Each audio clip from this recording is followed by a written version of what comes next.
ಪ್ರಿಯ ವೀಕ್ಷಕರೇ, ಇವರು ಸುಮಿತ್ರಾ ಅವರು ಹರಳು ಉಂಡೆಯನ್ನು ಹೇಗೆ ಸುಲಭವಾಗಿ ಮಾಡುವುದು ಎಂಬುದನ್ನು ತೋರಿಸಿದ್ದಾರೆ ನೋಡಿ. ಬೆಲ್ಲದ ಪಾಕ. ತಮ್ಮ ಹೆಸರು?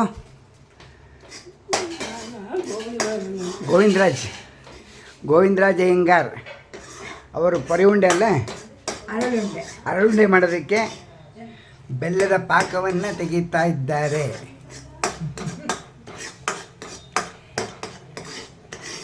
ಇದು ಪಾಕ ಏನು ಗಟ್ಟಿ ಬರಬೇಕು, ತೆಳ್ಳಗಿರ್ಬೇಕು? ಪಾಕ ಯಾವ ಥರ ಬರಬೇಕು? ಅದರಿಂದ ಬೀಳಬೇಕು, ಹಾಂ, ಸೌಟಿಂದ ಗಟ್ಟಿಯಾಗಿ ಬೀಳಂಗೆ ಕಾಣಬೇಕು ಸ್ವಲ್ಪ ಸ್ವಲ್ಪ. Okay okay.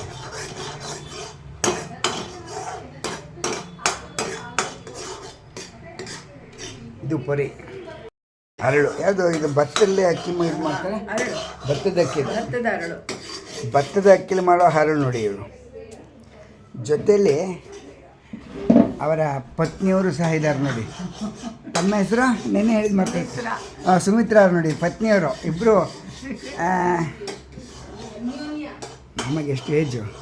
83 ನೋಡಿ. ಈ ಮಾಮಗಿಯವ್ರಿಗೆ 83 ಇಯರ್ಸು ನೋಡಿ. ಹೇಗೆ ಮಾಡ್ತಾಯಿದ್ದಾರೆ ನೋಡಿ, ಹಾಗೆ. ಹಾಂ ನೋಡಿ, ಪರಿ ಉಂಡೆಗೆ ಅದನ್ನು ಹಾಕ್ತಾಯಿದ್ದಾರೆ. ಹೊರಗೆ ಬೆಲ್ಲದ ಪಾಕವನ್ನು ಹಾಕ್ತಾ ಇದ್ದಾರೆ.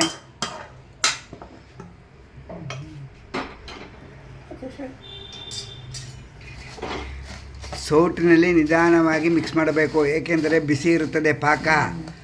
ಮರೆತು ಕೈ ಹಾಕಿದರೆ ಸುಟ್ಟು ಹೋಗುತ್ತದೆ, ಎಚ್ಚರಿಕೆ. ನೋಡಿ, ಅಜ್ಜಿಯವರು ಸೌಟಲ್ಲಿ ತಿರುಗಿಸ್ತಾ ಇದ್ದಾರೆ ನೋಡಿ. ಇಬ್ಬರು ದಂಪತಿಗಳು ಸೇರಿ ಮಾಡ್ತಾ ಇರೋದು ಈ ವಯಸ್ಸಲ್ಲಿ. ನೀವು ಮುಂದೆ ವಯಸ್ಸಾದರೆ ಹೀಗೆ ಇರಿ ಎಂಬುದಾಗಿ ನಾವು ಆಶಿಸುತ್ತೇವೆ. ಪುರಿಗೆ ಇದು ಬೆಲ್ಲ ಹಾಕಬೇಕು ನಾವು. ಈ ಅಳತೆಲಿ ಒಂದೂವರೆ ಬಟ್ ಇದರಲ್ಲಿ. Okay okay. ಒಂದು ಸರಿಗೆ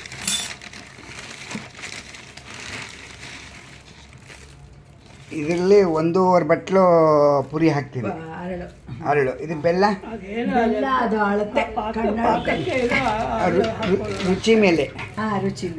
ರುಚಿ ಮೇಲೆ ಸ್ವೀಟ್ ಬೇಕು ಅಂದರೆ ಸ್ವಲ್ಪ ಬೆಲ್ಲ ಜಾಸ್ತಿ ಹಾಕ್ಕೋಬೋದು, ಅಂದಾಜು ಕಡಿಮೆ ಹಾಕ್ಬೋದು. ಅಂದರೆ 1.5ಗೆ 1 ಹಾಕ್ಬೋದಲ್ವ? 1.5 ಬಟ್ಲಿಗೆ 1 ಬೆಲ್ಲ ಹಾಕಿ ಮಾಡ್ಬೋದು ನೋಡಿ.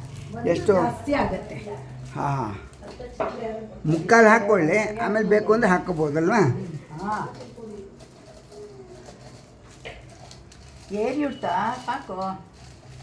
ನೋಡಿ, ಅದ್ಭುತ ಪುರಿ ಉಂಡೆ, ಹರಳುಂಡೆ. ಹಾಂ, ಹರಳುಂಡೆ.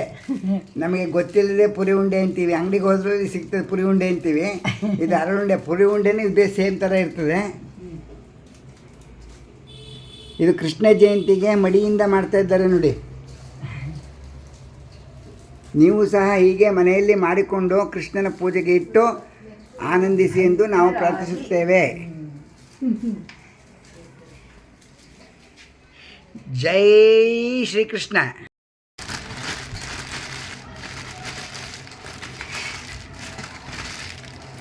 ದಪ್ಪವರೆಗೆ ಹಾಕಿ ಈ ಥರ ಮಾಡ್ಬೋದು. ಬಿಸಿ ಆಗುತ್ತೆ ಅಂದರೆ ಅಲ್ವಾ? ಅದು ಬಹಳ ಸುಲಭ. ಮಾಡದೇ ಇರೋರಿಗೆ ಸುಲಭ. ನಿಮಗೆ ಮಾಡಿ ಅಭ್ಯಾಸ ಇರೋರಿಗೆ ಏನದೇನು ಕಷ್ಟ ಇಲ್ಲ. ಹೊಸದಾಗಿ ಮಾಡೋರಿಗೆ ದಪ್ಪಗಿರೋ ಪ್ಲಾಸ್ಟಿಕ್ ಕವರ್ ಮೇಲೆ ಹಾಕ್ಕೊಂಡು ಹಾಗೆ ಮಾಡಿ ಅಂತ ಹೇಳಿ ಹಿಂಗೆ ಹಾಕ್ಕೋಬೋದು. ಪ್ರಿಯ ವೀಕ್ಷಕರೇ, ನಿಮಗೆ ಈ ವಿಡಿಯೋ ಇಷ್ಟವಾದರೆ ಲೈಕ್ ಮಾಡಿ, ಶೇರ್ ಮಾಡಿ, ಸಬ್ಸ್ಕ್ರೈಬ್ ಮಾಡಿ. ಅನಂತ ಧನ್ಯವಾದಗಳು. H N Keshavan Hulikal.